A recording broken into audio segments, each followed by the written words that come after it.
nepareizās izvēles un cik droši ir pirkt nepopulāras mašīnas. Lai nav tā kā Andra gadījumā, ka tā mašīna izmaksā 10 000 un sūdu gadījumā atgriezt viņu atpakaļ uz ceļa, izmaksā gan arī tikpat. Sagaidīt kādu oficiālā dīlera servisa meistaru stāvvietā ar tādu kārtīgu kukulu zobos būs ļoti grūti, un vairumā gadījumu tas pat var būt diezgan dārgi. Un tu var būt pavisam drošs, ka tā kārba ilgtermiņā tev noteikti pierādīs, ka ir mēsls.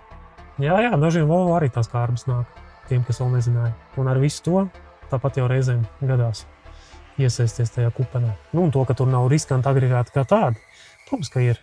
Skaidrs, ka šādas auto šodien visdrīzāk būtu jāpērk operatīvajā līzingā. Tas gan man vienmēr ir licies tā mazliet neētiski. Bet taupības vārdā, un ja visas puses apmierināts, kāpēc ne? Un starp citu tiekamies jau pavisam drīz.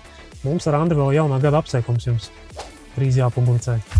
Nepareizās izvēles un cik droši ir pirkt nepopulāras mašīnas.